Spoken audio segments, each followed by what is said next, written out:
Welcome back to Middle Education. आप देख रहे हैं टॉपर सीरीज वर्ष 2024। इसका मुख्य उद्देश्य है आपको वार्षिक परीक्षा में टॉप कराना।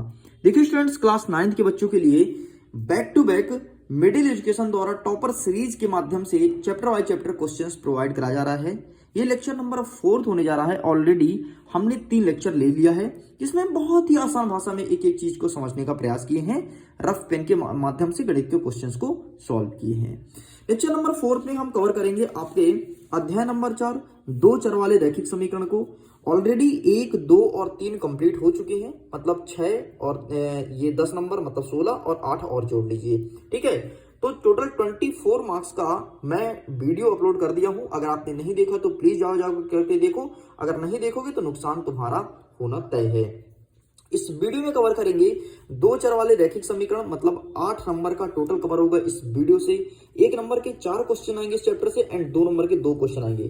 चैप्टर बड़ा है, वेटेज ज्यादा है, समझना पड़ेगा आसान भाषा में और एक एक चीज को हल भी करना है। लेकिन उसके पहले हो सकता है बहुत सारे स्टूडेंट्स के मन में कंफ्यूजन हो कि सर हम 2024 का पेपर दे रहे हैं, आप 23 के क्वेश्चन बैंक से क्यों पढ़ा रहे हैं। इसका सिंपल सा रीजन है कि माध्यमिक शिक्षा मंडल मध्य प्रदेश बोर्ड भोपाल द्वारा नया क्वेश्चन बैंक जारी नहीं किया गया है जिससे मैं पढ़ा सकूं। वही पुराना क्वेश्चन बैंक है, सन बदल करके मार्केट में बेचा जा रहा है पैसे कमाने के लिए, इसीलिए मैं आपको इस क्वेश्चन बैंक से पढ़ा रहा हूं। अगर नए सेशन में क्वेश्चन बैंक चेंज होता है तो हम आपके सामने नए सेशन का प्रेजेंट करेंगे, तब तक आप कक्षा 10वीं में पहुंच चुके होंगे। एंड फाइनल स्टूडेंट्स देख लीजिए, आपके सामने अध्याय नंबर 4 कहता है दो चर वाले रैखिक समीकरण। आइए देखते हैं यहां से किस प्रकार से क्वेश्चंस बनेगा एंड क्या होगा सही आंसर। आसान भाषा में एक एक चीज को समझेंगे। चलिए तो सीधे ओपन करते हैं अध्याय नंबर 4। ये रहा आपके सामने दो चर वाले रैखिक समीकरण। बाकी 1 नंबर की अगर क्वेश्चंस की आप प्रैक्टिस करना चाहते हैं तो उसके लिए आपको जुड़ना पड़ेगा टेलीग्राम पर टेस्ट का लिंक दिया जाता है, उसके माध्यम से आप 1 नंबर की प्रैक्टिस बहुत अच्छे से कर सकते हैं। अब देखो यहां से आप क्या पूछेगा, 2 चीज याद रखना। यदि x बराबर 0 है तो किस अक्ष का समीकरण होगा, तो y अक्ष का समीकरण होगा। मतलब जो चीज 0 होता है ना, उस अक्ष का ना होकर के बल्कि दूसरे अक्ष का हो जाता है। जैसे y बराबर 0 है तो ये x अक्ष का समीकरण होगा। ठीक, इस चीज को ध्यान रखिएगा। चलिए तो ये दो चीज तुम्हारे एग्जाम पॉइंट ऑफ व्यू से इंपॉर्टेंट है, बाकी हम आगे डिस्कस करेंगे ही करेंगे। अब देखिए यहां से हमारे पाठ का नाम है दो चर वाले रैखिक समीकरण। सबसे पहले समझो कि आखिरकार रैखिक समीकरण होता क्या है। ये हमने यहाँ पे निर्देशांक जब समझा था, हमारा ये आ गया अध्याय नंबर 4।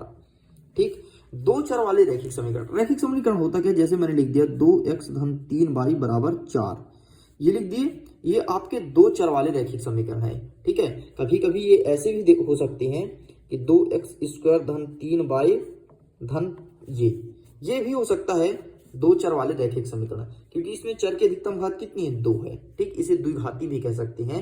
बाकी यदि पद में बोले तो इसे त्रिपदी कहेंगे, क्योंकि 1 पद 2 पद और 3 पद है। ठीक है, लेकिन घात में बोले तो अधिकतम घात कितनी है, 2 है, इसलिए इसे द्विघाती और त्रिपदी कह सकते हैं। ये मोटा मोटी स्ट्रक्चर है। हम अध्याय में आगे बढ़ेंगे तो क्वेश्चंस को देखेंगे, क्वेश्चंस किस प्रकार से आएगा।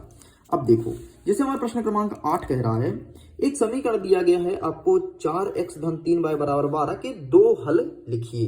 ठीक है, तो 2 हल लिखिए जब भी बोले तो सिंपल सा 2 हल का मतलब होता है एक बार x बराबर 0 लेने पर, ठीक है, 0 लेके सोल्व कीजिए, और दूसरी बार y बराबर 0 लेने पर सोल्व कीजिए। तो आपको 2 पॉइंट मिले कुछ इस प्रकार से, ये आपके 2 हल हो जाएंगे। अच्छा बोलोगे सर क्या x बराबर 0 लिए तो यहाँ कोई भी और संख्या ले सकते हैं? हाँ जी, आप कोई भी संख्या ले सकते हैं। 1 लीजिए, 2 लीजिए, 5 लीजिए, 10 लीजिए, 20 लीजिए, -2 लीजिए, -50 लीजिए, कुछ भी संख्या लेकर के आप सॉल्व कर सकते हैं। हमें 2 हल ज्ञात करना है, मतलब इंपॉर्टेंट है क्वेश्चन, तो प्लीज इसे अच्छे से कर लीजिएगा। ठीक है, नेक्स्ट देखो ऐसे यहाँ पर बोला क्या कि समीकरण का हमें ये लेना है, ये वैल्यू लेकर के 2 हल फाइंड करना है। अच्छा आओ हम थोड़ी जरा दिखा देते हैं कैसे सॉल्व करते हैं। ठीक है, थोड़ी कठिन भी है। क्या कहता है, 4x धन 3y बराबर 12। आओ सॉल्व करते हैं इसे। ठीक, यहाँ पर हम सॉल्व करते हैं 4x धन 3y बराबर 12। ठीक, एक बार x का मान क्या मान ले, चलो तुम्हारे अकॉर्डिंग हम मान लेते हैं x का मान 0, तो x बराबर 0 रखने पर, ठीक है, ये यहाँ पर 0 रख देंगे। बाकी सेम टू सेम वैसे ही रहने देंगे जैसा है। ठीक, ये हो गया। इसको गुणा करेंगे तो भाई 0 आएगा, इधर 3y आ जाएगा बराबर 12 हो जाएगा। इधर 3y बराबर 12 कर देंगे, y का मान निकालना है तो 12/3 कर देंगे, भाग दे देंगे तो y का मान आया 4। मतलब एक बार x बराबर 0 तो y बराबर 4, तो 0 और 4 हो जाएगा आपका पहला बिंदु। ठीक, इस प्रकार से निकालना है, देख लो ये आपका क्या हो गया, एक मान प्राप्त हो गया 0 और 4। ठीक है, एक बार ऐसे ही x के स्थान पर आप कुछ और ले लो, 1 ले लो, 2 ले लो, 3 ले लो, तो आपको ये पहला निकल आया, कितना बोला है, 2 हल बोला है ना, ये पहला हल निकला है। एक और ऐसे हल निकल आएगा x के स्थान पर आप 1 2 3 4 5 6 7 8 कुछ भी दोगे तो। ठीक, इस प्रकार से सॉल्व करना है, एक क्वेश्चन एग्जाम में देखने को मिलेगा। अब देखो क्या कहता है, एक बिंदु दिया है 2 और 14 से होकर जाने वाली 2 रेखाओं के समीकरण लिखिए। ठीक, हमसे 2 रेखाओं का समीकरण बोला गया है। ठीक है, तो सिंपल सा इस प्रकार से आपको लिखना है, इसे भी देख लीजिए, एग्जाम पॉइंट ऑफ व्यू से इंपॉर्टेंट है, ज्यादा इंपॉर्टेंट है। प्रश्न नंबर 12 नंबर कहता है कि के किस मान के लिए यदि x बराबर 2 हो y बराबर 1 है तो समीकरण में हल करना है। अब सिंपल से जब भी कभी ऐसे क्वेश्चन दे तो जो हमें x का वैल्यू दिया है ना और जो हमें y का वैल्यू दिया है तो इस समीकरण में रख दो, दिक्कत क्या है, जरा देखना कैसे। ठीक है, समीकरण क्या है, पहले समीकरण तुम लिख लो, समीकरण को हमने लिख लिया। यहाँ पर x का मान क्या दिया है, 2 दिया है, और y का मान क्या दिया है, 1 दिया है। ठीक, तो x के स्थान पर 2 रखना है, y के स्थान पर 1 रखना है।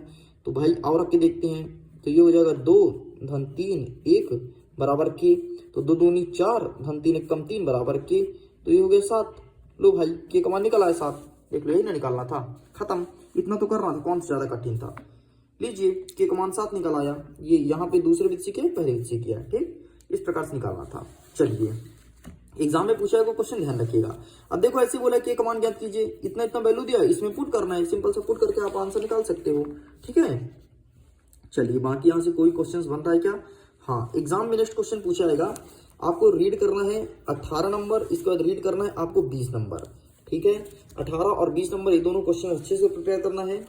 ठीक, अब एक क्वेश्चन जरूर एग्जाम में आएगा, वो है कि एक समीकरण देगा और बोलेगा 4 अलग अलग हल ज्ञात कीजिए। 4 अलग अलग हल मतलब एक बार x के स्थान पर 0 ले लो, एक बार 1 ले लो, 2 ले लो, 3 ले लो, जितना लेना हो ले लो, और 4 बार लेना है, 1 2 3 4, हमने 4 बार ले लिया। सॉल्व कर दो, x के स्थान पर जो आए वहां x में लिखना, y के स्थान पर जो आए तो निकालने पर लिखना, आपका आंसर आ जाएगा। इस प्रकार से इस क्वेश्चन को सॉल्व करना था। तो लीजिए स्टूडेंट्स, इस प्रकार से आपका अध्याय नंबर 4 भी कंप्लीट होता है। जितने क्वेश्चंस यहां से बन रहे थे 2 चर वाले रैखिक समीकरण के आपके क्वेश्चन बैंक से मैंने कवर कर दिया है। बाकी और ज्यादा क्वेश्चन के लिए आप प्रैक्टिस कर सकते हैं, मेरे साथ जुड़ सकते हैं। मॉडल पेपर को लगातार मैं पढ़ा रहा हूं। ठीक है, आप भी मेरे साथ जुड़ के पढ़िए, डेफिनेटली बहुत मजा आएगा और बहुत कुछ सीखने को भी मिलेगा। वीडियो पसंद आए तो वीडियो को लाइक कीजिए, अपने दोस्तों के साथ शेयर कीजिए, पहली बार चैनल को सब्सक्राइब जरूर कीजिएगा। टेस्ट सीरीज के साथ जुड़िए, लिंक डिस्क्रिप्शन बॉक्स में दिया गया है, बाकी टेलीग्राम व्हाट्सएप में भी शेयर किया जाता है। टेस्ट दीजिए, लगभग बहुत सारे स्टूडेंट डेली टेस्ट देते हैं और अपनी क्षमता का अवलोकन करते हैं। वीडियो पसंद आया हो तो वीडियो को लाइक करके दोस्तों के साथ शेयर करिएगा। मैं करता हूं वीडियो को एंड, जल्दी मिलेंगे अध्याय नंबर 5 के साथ, जिसमें आगे के क्वेश्चन को बहुत अच्छे से और आसान भाषा में समझने का प्रयास करेंगे। वीडियो को एंड करता हूं, एग्जाम के लिए all the best, bye bye.